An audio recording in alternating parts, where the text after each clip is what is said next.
I have no idea what I'm doing.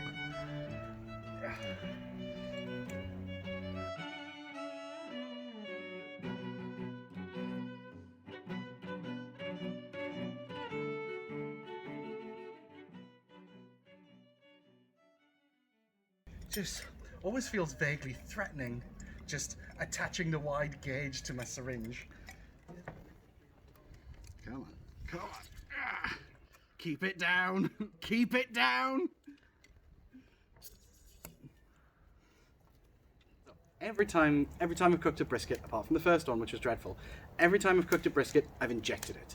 And what I have is I have a kitchen-safe meat hypodermic, and this is just a metal syringe where you force moisture into muscles, effectively rehydrating the muscles instead of blood. We're using a Norwich beef stock pot. The idea is I want to put as few puncture holes in the top of the brisket as possible and push the syringe out to reach as much of an area inside the brisket as possible to fill these muscle fibres full of, in this case, beef stock, which will add a lovely rich beefy flavour, but it will also prevent it from drying out during the cook, and it adds fat and it adds collagen into the meat, which is what's rendering when we're cooking. I just need to check my temperatures real quick. Oh shit, I need to add a log. Oh, that leak out is always awful. Oh my god. It's such a gross process. Yeah.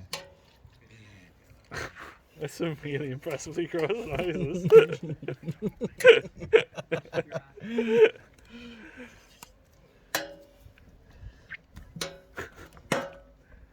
It's never not gross.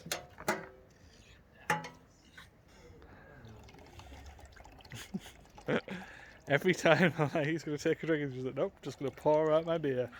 So like, because I tried it, when I tasted it, I didn't really give much of an explanation of the tasting notes, but it was very like Beef stock pot. old, stale leather and like salty, gristly fattiness on my tongue. 0 out of 10, wouldn't recommend. Big butcher's cut right here. Yeah, I know, it sucks. But also it doesn't super matter because like it's this muscle that I care more about. Yeah. There's a lot less of it than I'd like there to be. The other briskets that I had from this Black Mill farm or wherever it is in Ireland were a bit more flat heavy.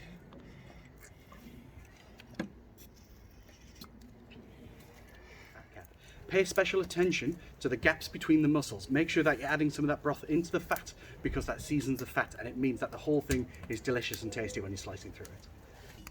Nurse, we're losing him. Like, because you can feel the difference. Don't know how well you can see the difference between like this area now, which is injected. I can feel how swollen it is. Oh. Turgid.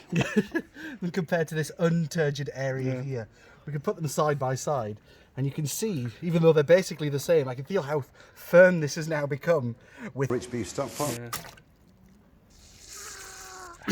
Oh. So gross. Little bub. Oh, thanks. I'm so sorry. It's fine. I'm a consummate professional. I didn't move the camera.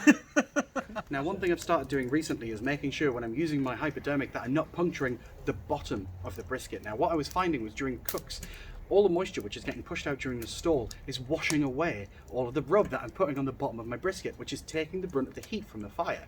So by making sure that I'm leaving as few holes for water to push out as possible in the bottom of the brisket, I'm preserving juiciness. I made sure to do this on my last cook and the briskets just came out mwah!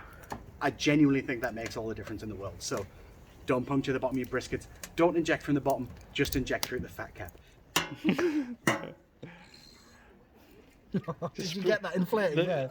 Yes, and I also got the leak being sprung elsewhere when you squirted it in. It's kind of feeling to see anywhere I've missed.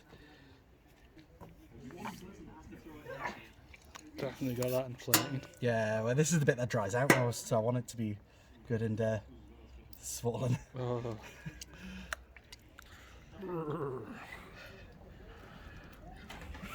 You're like a fisherman. Look what I caught. She's a 9-pounder. Actually, to be honest, this is probably more like, I'd say, like 15, 17 pounds. Now that it's been inflated. Yeah, caught in the... oh, God, fucking hell, it's so heavy. Oh, Where's that going? caught it in the Salford Canal. Oh. You don't want to eat anything found in the Salford Canal. Stock pot.